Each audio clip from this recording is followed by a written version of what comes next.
Alrighty, don't say anything dirty, Leonard, because we're live. And we do this in the mornings. We wait till the sound comes through the chat room, so you know the deal if you've ever listened to our show. Oh, good grief, my tablet.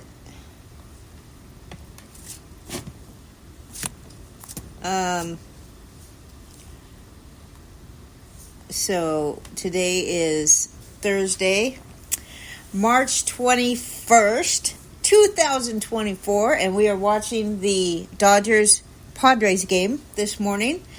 Chris from Cambridge says he hears sound. So you hear sound, Chris from Cambridge, but you lied to me yesterday, so you didn't hear sound, and you don't hear sound now. So just a moment, and maybe you do. I sometimes am the last one to get it, so... Lenny, do you see sound? Not yet, no. Okay. We got a lot to talk about today, right? So we have a lot of drama going on in baseball world. We got Yamamoto out there pitching up a dinger. I'm just waiting for sound. For those of you listening on demand, if you missed the King Hap Happy Hour show last night with King Hap and Taco, you can listen on demand. They have a great channel at Twitch TV. Happy Hour SC is the name of the channel.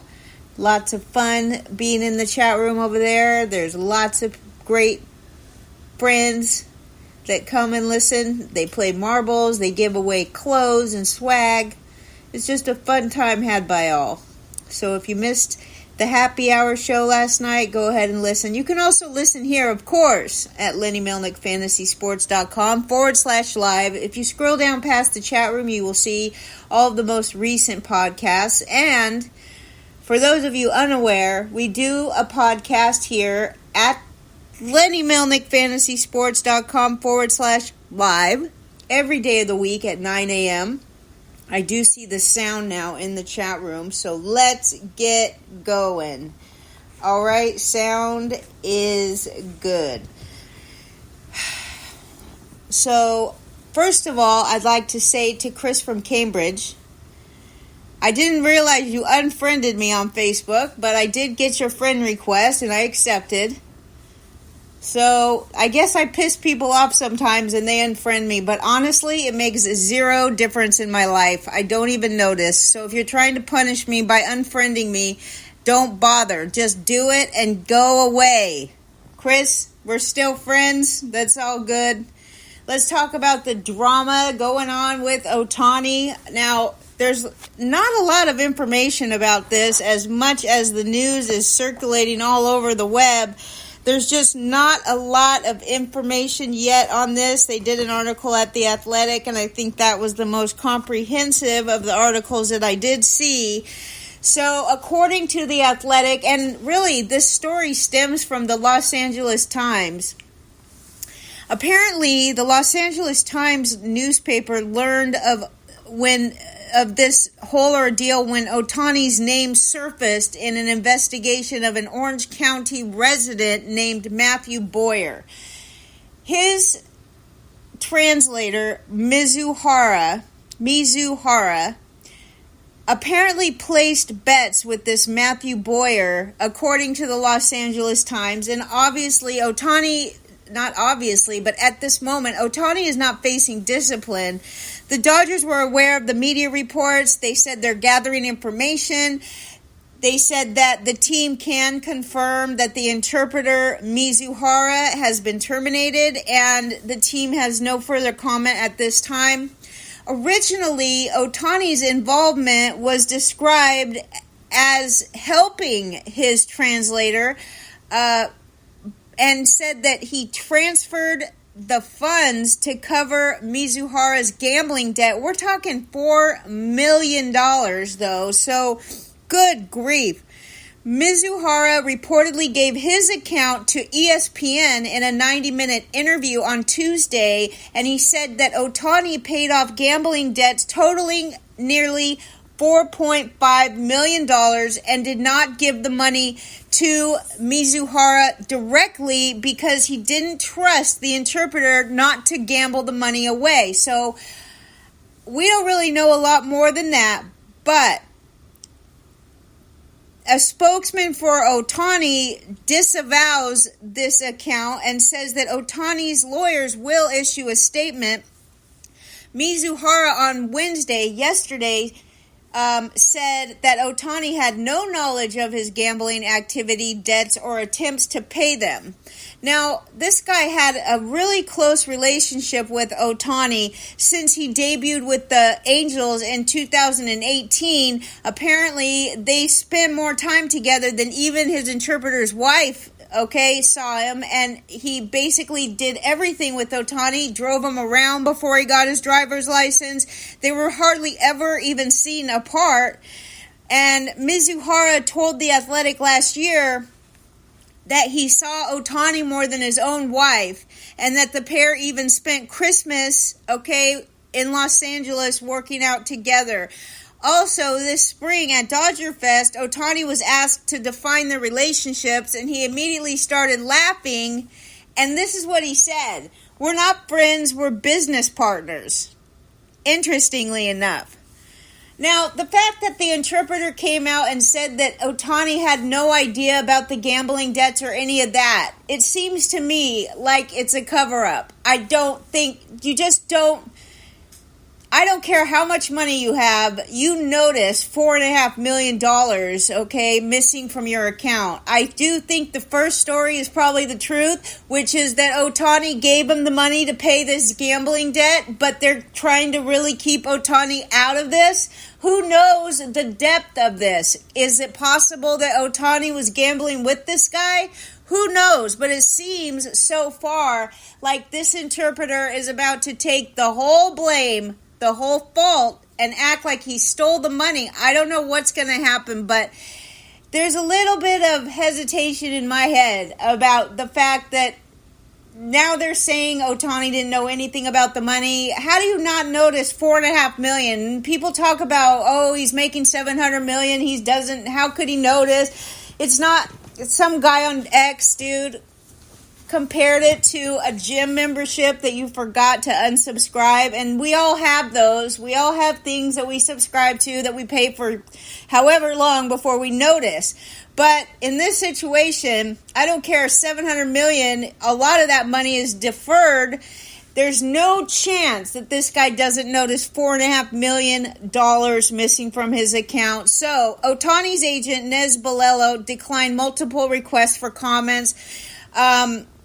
But again, these two were really good friends. He was really well liked by the Angels players and the Dodgers. He's being accused by Ohtani's attorneys of stealing the money. Obviously, Ohtani is ready to play, and he's playing today. So there's just no consideration to even keep him out of the game. He did have a stolen base in his Dodgers debut. Only 3 players since at least 1901 have had a stolen base in each of their first 2 games for the Dodgers. 2009, Orlando Hudson. 1992, Eric Davis. And 1906, Jack McCarthy. All right, rules for me, but not for me. All right, we're going to talk about Bauer, of course, Big Al. How could you even think we aren't? And Daniel, nice of you to come. I actually have a post of yours. It's an interesting one that I thought I'd share that Daniel posted on Facebook yesterday. Highest paid MLB pitchers, and their status on opening day. The highest paid pitcher in MLB is Max Scherzer, $43 million, injured. Number 2, Justin Verlander, $43 million, injured. Jacob deGrom, $40 million, injured. Garrett Cole, $36 million, injured. Steven Strasburg getting paid $35 million, retired. Okay, that is amazing. The top 5 paid pitchers in Major League Baseball are either injured or retired to start the season. Bauer will face the Yankees on Sunday. Let's see what else we got here.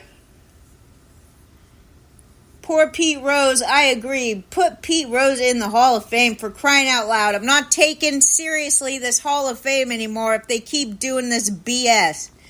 What about Garrett Cole, though? Garrett Cole, there's rumors going around about Cole. Obviously, it's just guesses at this point. But how many of you have a gut feeling that Garrett Cole is going to end up with Tommy John? And I'm not asking the people that actually have him on their fantasy team, because how could you're going to say no. You're going to pray no. But to those of you who do not have Garrett Cole on your fantasy team, what's your gut feeling about how this season pans out for him? Is he eventually going to end up getting Tommy John, or do you think he'll be healthy? Now, Bauer on X wants to know why his name is not on any free agents list this offseason, and kind of hints that there's a conspiracy going on against him. And Lenny said to me the other day, I wonder if Bauer, pitching against all these teams, going out of his way to show off his stuff, if he's planning on suing the MLB for conspiring against him. And the only person that we have on record for this type of thing is Colin Kaepernick, and he actually sued the NFL for all the teams conspiring against him because he said he's better than every single other one of those quarterbacks at the combine, and the fact that nobody is putting him on their team, it tells him that these owners have conspired to not hire Kaepernick. Now, regardless of what you think about Bauer or Kaepernick, these two situations are similar, in my opinion, and there is a chance that Bauer could be setting up to sue MLB for conspiring against him, because Colin Kaepernick actually filed the grievance. It took a couple years, but they settled out of court. Now, they signed an agreement to where they can't talk about how much money it is, but they're assuming it was multiple tens of millions of dollars that he was able to settle with the NFL, because the NFL actually lost the original. The NFL released a statement saying that they've resolved their pending grievances, and they agreed to a confidentiality, meaning that any terms or findings from the grievance process are forbidden from disclosure. But the point is, he didn't lose that suit. And it depends on what it says in the agreement between the players and, the player association agreement that they have. It depends on what it says in there, the CBA. But we'll see what happens.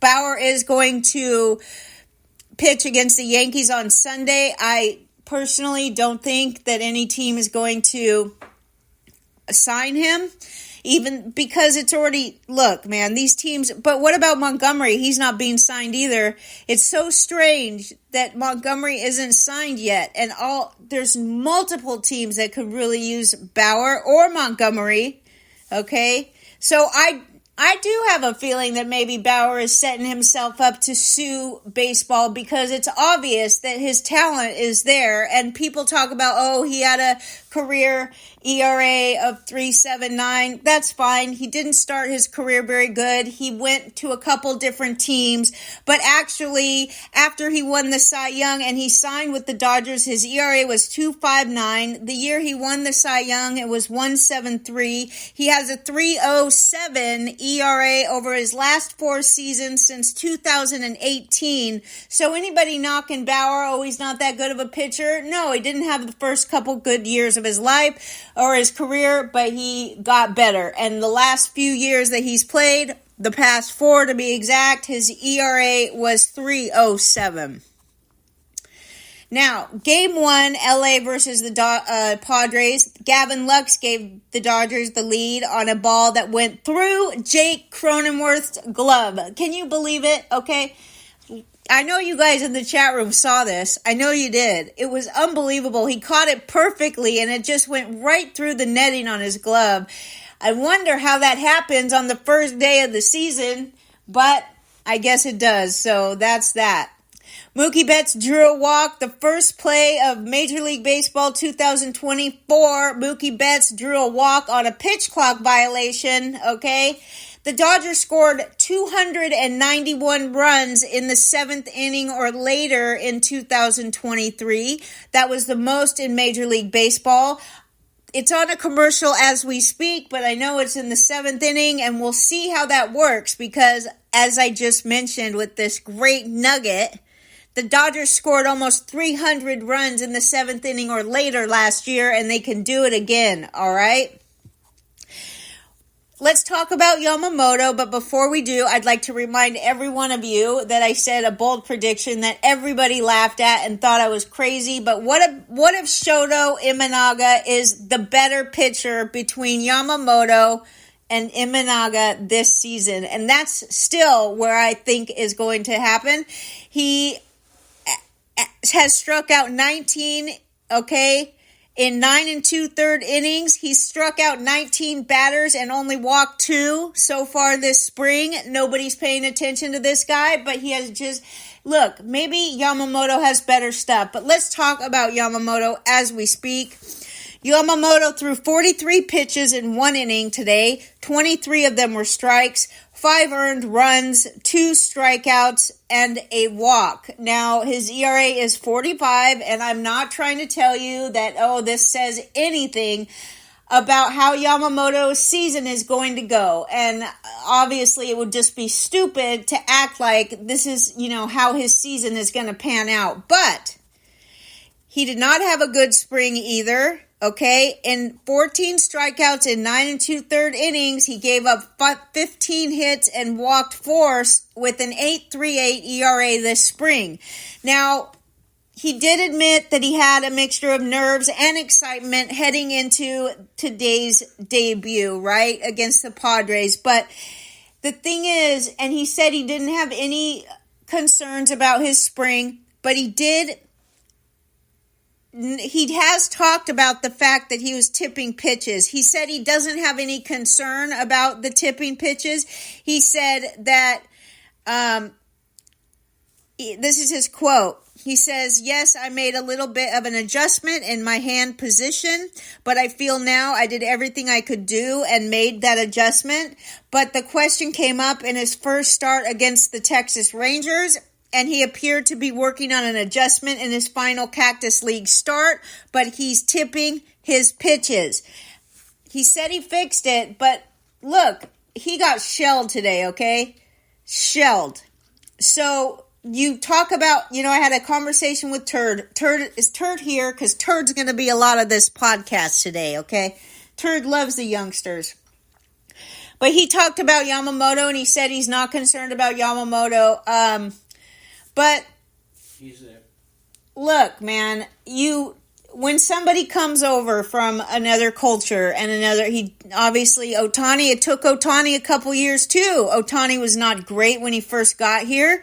He got hurt multiple times, and he just wasn't what everybody expected him to be. And Yamamoto being drafted the way that he is, it's crazy to me. But okay, in Yamamoto's defense, it's only the first start of the season. I'm not going to say that he's not a bad pitcher. He's a great pitcher.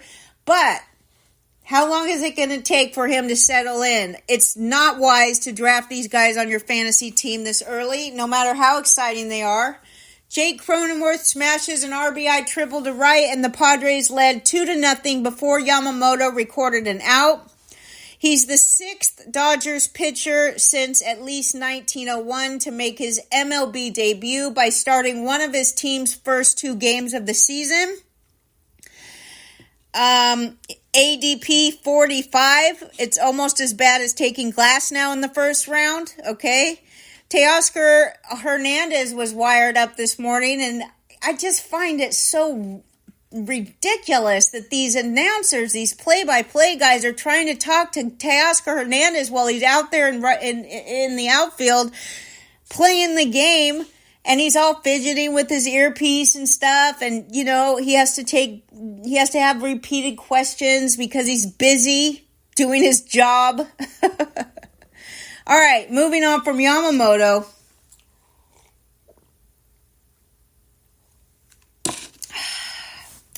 All right, let's see what we got here. Chat room going crazy. I just really love it. I love it. Chat room going crazy. Now, Chris from Cambridge points out that Miguel Andujar has 5 home runs and 15 RBIs, and he still hasn't struck out once in over 40 spring at-bats, and that is crazy talk because we're talking about a guy that has a strikeout history of a crazy man, all right? Michael Lorenzen. Yes, I'm in on Mike Lorenzen. Malpal, if he's here, Malpal. Probably doesn't like Lorenzen. I looked at his ground ball and strikeout percentage this morning, and he doesn't quite cut it for the formula, but I'll tell you one thing about Lorenzen that never goes away, and that's his unbelievable spin rate of 2390 RPMs, okay? The guy, you would think that he's throwing gas, okay, at that kind of spin rate, but he actually doesn't. His fastball average is 94.2 miles per hour, which Malpal calls a soft tosser, and I have to agree. That's probably, yes, qualifies as a soft tosser, but I'm in.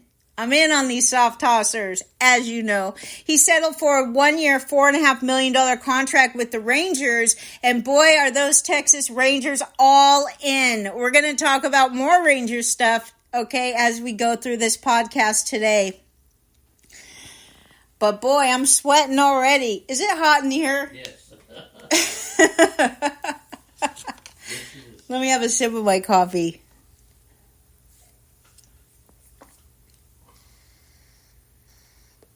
And Cronenworth, I gotta say, Malpal turned me on to Cronenworth, and I'm in. I like this guy. He's good. I think he's really good defensively. I'm just watching him get it done out there on the TV.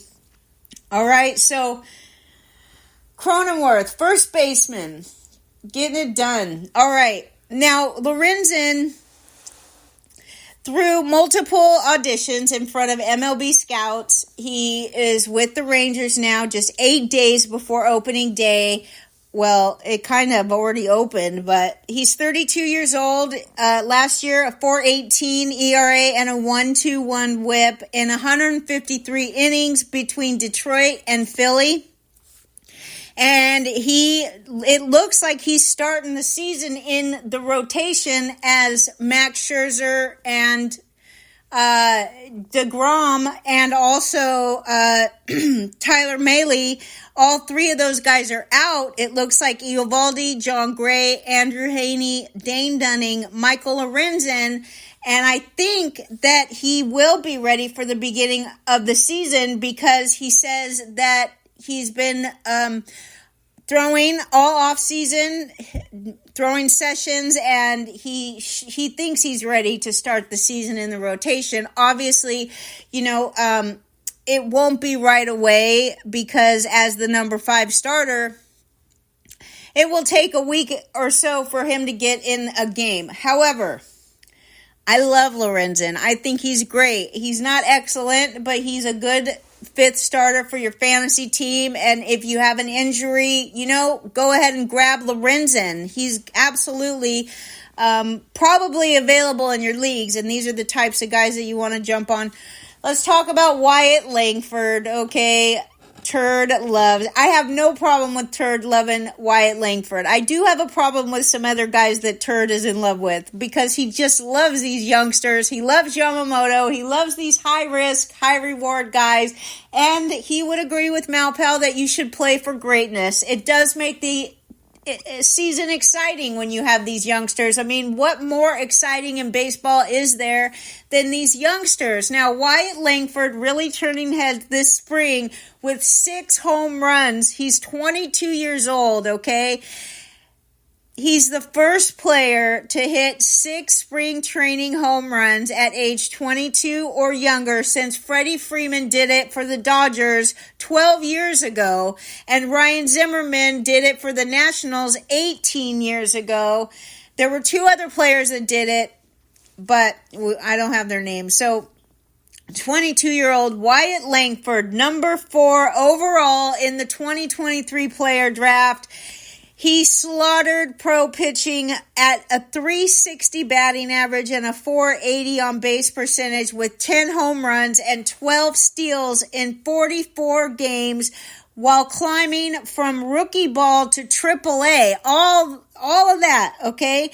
And now he's going to be in the majors with just to make this Texas Rangers team more exciting.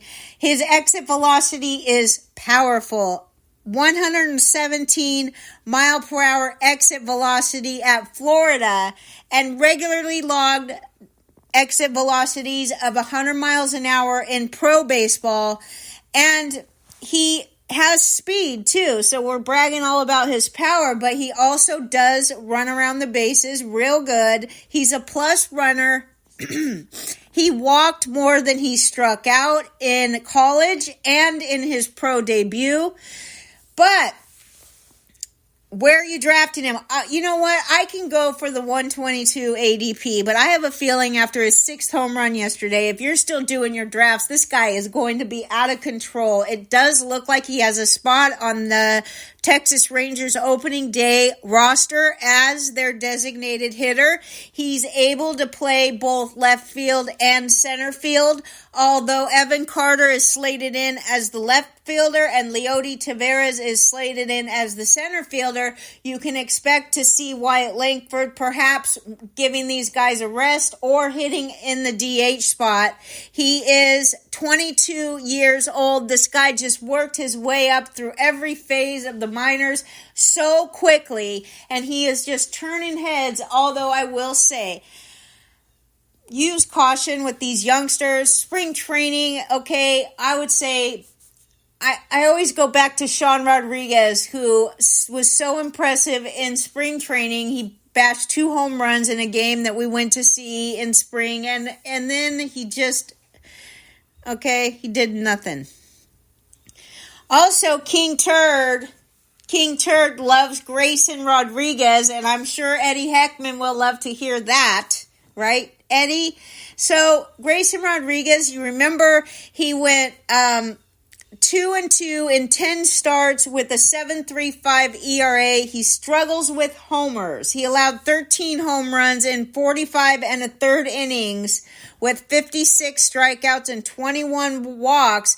They sent him back down to the minors, and when he came back up after the All-Star break, he was good. 5-2 with the 2.58 ERA over his final 13 starts.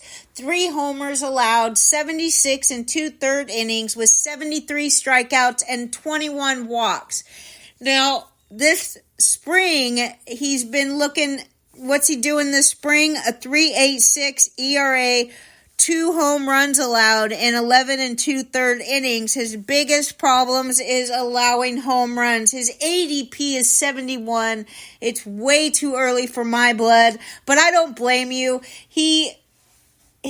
Now, another thing that you need to consider when you're going to draft Grayson Rodriguez is the fact that he increased his workload so much from 2022 to 2023. If you believe in the Verducci effect, you have to take this into consideration. His workload increased 118%, jumping from 75 and 2/3 innings to 165 innings. Okay, and that includes his regular and postseason work. So, 71 ADP, Turd is all in. If you're drafting for greatness, I don't blame you. Eddie would kill to have this guy on any team. All right, so another guy that Turd loves, I'm going to name this official King Turd Day in the chat room because we have so many players to talk about that Turd just loves, okay? Another guy that Turd loves is Matt McLain, and this is a problem for Matt McLain. We have heard on and off for a while now that, just wait and see. We don't have any updates, blah, blah, blah. We finally got something. And basically, manager David Bell says that all options are on the table. They did an MRI on McLain's shoulder, and Bell said that they saw something. Shoulder surgery or a shoulder injury that could require surgery is the latest update on McLain. This guy going 66 overall. Projected to hit 274 with 14 homers and 14 stolen bases, and that was obviously changed after the injury stuff came around. But he only played 89 games as a rookie before an oblique injury ended his season at the end of August last year. He was called up in mid-May, and he batted .290 with a .357 on-base percentage, 16 homers, and 14 steals in 19 attempts. So he was in talks for the Rookie of the Year, but with a guy like Corbin Carroll around, it was not really an option. So StatCast does say some red flags here for Matt McLain, saying that he overperformed his batting average by 35 points. They said his expected batting average is .255, and his slugging, he overperformed that by 72 points. His expected slugging was .435. His strikeout and walk rates are a little bit concerning. He strikes out 28.5% of the time, walks about 8% of the time, but he did show better plate skills in the minors, so it could just be, it could take him some time to just adjust to pro baseball pitching, MLB. Plus, he's playing in this wonderful hitter's park, the Great American Ballpark in Cincinnati. He comes into the season eligible at both shortstop and second base. His ADP is 66. Stay away from this guy. You stay away like the plague right this minute. Obviously, he's a good player. I'm not knocking him. It's just that you can't draft this. Just let somebody else draft this guy, all right? Now, if he falls to like 170, maybe take a chance, but still even then, all right? Matt McLain out, and who benefits from all of these injuries in Cincinnati? It's got to be Jonathan India, right? Jonathan India, boy, is he going to get an opportunity to play every single day. Another guy, I can't remember his name. Is it Jake Fraley on that team? Yes. Jake Fraley? Yes, he is. Okay. Now, Turd said he traded Harper in one league for Grayson Rodriguez. He had Harper for many years, but now this is Turd's plan. Nolan Jones is another one. So this is official Turd Day, and we're going to talk about another one of Turd's favorites. His plan now is to replace Harper with Nolan Jones with his very first pick. Okay, now this is a keeper league, I think. Yeah, obviously, he's very in on Jones. You look at Nolan Jones and you say to yourself, all right, this guy has a potential of hitting pretty darn good. .275 average, 25 homers, 85 RBIs, 85 runs, and 20 stolen bases. Yes, that's very exciting. But he's on such a crappy team. I don't know how he's going to get 85 RBIs and 85 runs on such a crappy team. He's like the only good hitter left on this team. His ADP is 52. So when Turd said he was drafting Nolan Jones in the first round, I thought to myself, what the hell is going on here? I go there and I see 52 ADP. That's just wow. All right. 297 in his rookie campaign, 297 with the 389 on-base percentage. This guy is a monster when it comes to getting on base. But listen to this. His 297 batting average is a little bit misleading, in my opinion, okay? Because here's what else he did last year. 20 homers, 20 steals, 62 RBIs, and 60 runs in 106 games. You think about that and average it out into a regular season, 160 games, you're talking about a first-round pick here, okay? That's really what it comes down to. But another good thing about Nolan Jones is that he hits well both at Colorado at home and at the ballparks on the road. His numbers did not change much between home and road stats, all right? But he's got a .404 batting average on balls in play. Now, is that sustainable? Not really, but it's not. Normally, I would say a .404 batting average on balls in play is just ridiculous and completely unsustainable. But when you run fast and you hit hard, you tend to have a higher batting average on balls in play because you can hustle down and get on base, even with hits in the park, all right? So I'm not knocking his batting average on balls in play too much. However, .404 is crazy. He also strikes out 29.7% of the time, which is a strong indication of overperformance. Now, His expected batting average was 247, although RotoWire has him projected at 275, so they still have him high. And like I said, when you can run fast and you hit really hard, the chances of you making it to first base are higher.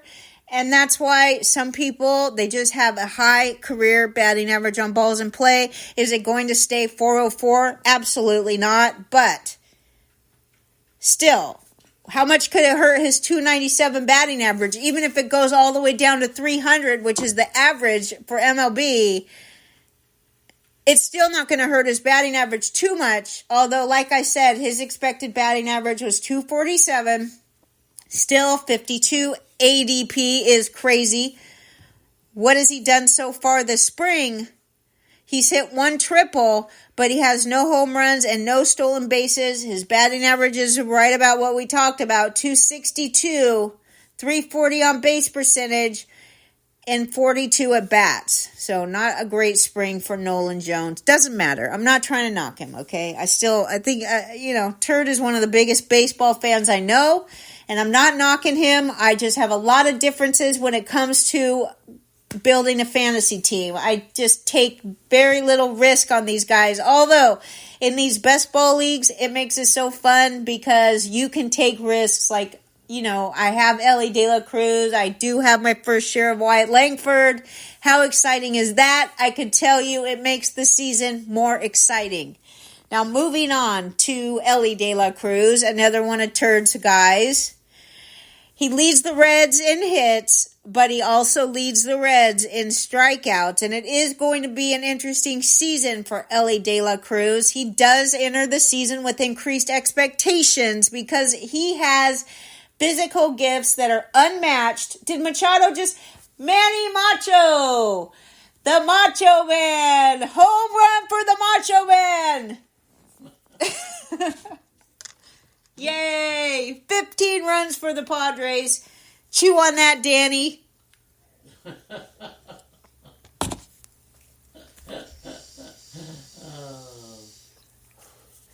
Go Macho!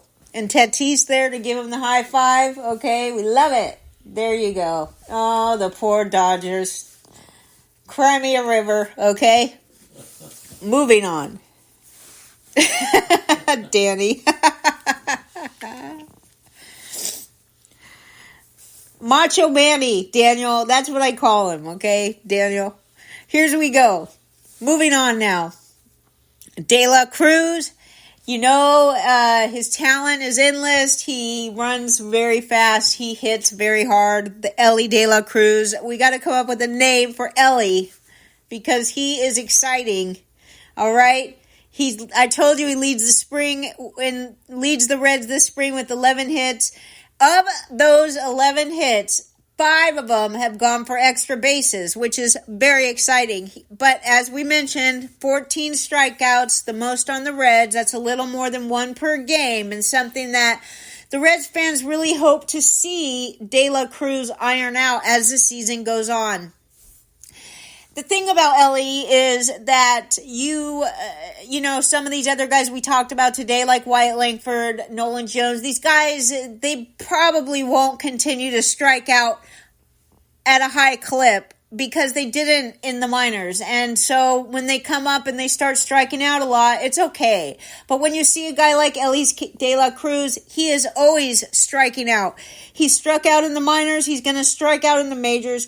He's got a 333 batting average and a 421 on base percentage, even though he leads the Reds in strikeouts. With those kind of numbers, you really can just look right past those strikeouts with Ellie De La Cruz, right? Ooh, Turd hasn't even got close to getting Ellie in a single draft yet. So that's one guy that he's got to keep his expectations down a little bit. Or maybe he's too busy drafting other youngsters like Matt McLain, and he couldn't get Ellie because there is a lot of really exciting prospects, youngsters, okay, as we call them. And I will say, over the past few years, the youngsters have gotten a lot better. I don't know why, but it used to be almost a given that when a guy got called up, there's no chance he was going to be that good. I mean, once in every blue moon, you would see one. But nowadays, it's just like, what is it? Every day. Every day. All right. Ellie has gone around 2 to 3 in every draft. And same for me. Every draft I've done, Ellie's gone in the second round. Javi Baez, what are you going to do with Javi? He gets paid $25 million this year, and in 32 at-bats so far this spring, 0.94 batting average, no home runs, 2 RBIs, and a 208 OPS. That's not his batting average, okay? That's his OPS. Mike Soroka. Look, I'm telling you, I saved the best for last, okay? Mike Soroka, I tried to tell you guys this early. I think you should take a chance on Soroka. I would like to hear what Malpal has to say. I can almost guarantee what he's going to say, which is pass on Mike Soroka. And I get it, okay? Mike Soroka has had just a career full of injuries, but don't forget, all right? Don't forget, this guy is only 26 years old. His ground ball rate has always been excellent, so Malpal has to give him a little bit of a chance just based on the fact that he has such a great ground ball rate, okay? Now, look, he hasn't pitched in 3 years because he tore his Achilles twice and he had injuries, and it's pretty safe to say that he's injury prone at this point, but he's 26 years old. He's healthy. He's pitching for the Reds or the White Sox, which sucks. I get it. Okay. That's a ding on Mike Soroka right off the bat. But you do remember in 2019, he pitched 174 innings. He had a 2.68 ERA and 142 strikeouts. So Malpal will say to me, he doesn't strike out enough batters. Okay, fine, but if he continues to get the ball on the ground at a 50% clip, then he is valid for any fantasy team. And you are drafting this guy so late that he's your last pick. He's healthy right now. He is going to start in the rotation for the White Sox, which sucks, I know. But he's battled the significant injuries across the last several years. He did log 32 and a third innings in the majors last year. He's still only 26 years old. And here's the kicker. He's had a good spring. Only 2 earned runs across 13 innings, 17 strikeouts, and 5 walks. So that's what we're dealing with here, okay? He's got a 1.38 ERA this spring in 13 innings, 7 hits, 2 earned runs, 17 strikeouts in 13 innings. Maybe. And I'm not saying that he's going to get his strikeout rate up there really high. Even when he had a phenomenal season, his strikeouts were not as high as you would like them to be, okay? 142 in 174 innings. It's not huge, but that year he had a 2.68 ERA, and I realized that the other 2 seasons that he's played in the majors, he hasn't hardly pitched any. But as Ron Chandler says, once you display a skill, you own that skill, and he is only 26 years old. His fastball is 92.9 miles per hour, which you know I love, okay? So that's what we got. I'm taking Soroka. I have him on a couple teams. I absolutely have him in these 50-round drafts that I've done. Just in case, you take a chance on him or Bauer in the 50th round or the 40th round. What do you got to lose? You know what I mean? Now, Shane Baz threw 25 pitches off a mound on Tuesday, and he is closing in on a return from Tommy John surgery.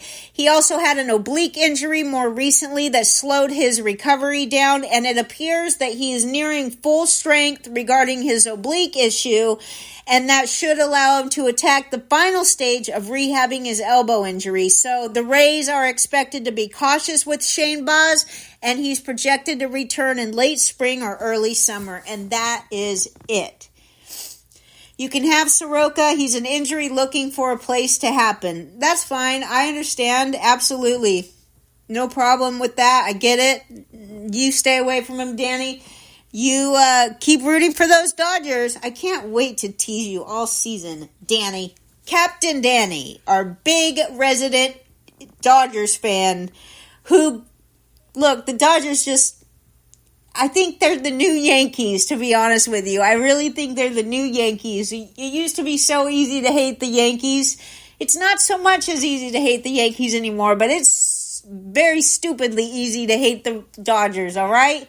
So we love you, and we're thankful that you came to spend your morning with us, and we'll be back tomorrow. It's going to be me again. We're giving the legend a few days off, so you can count on. I hope you come back now that you know it's me.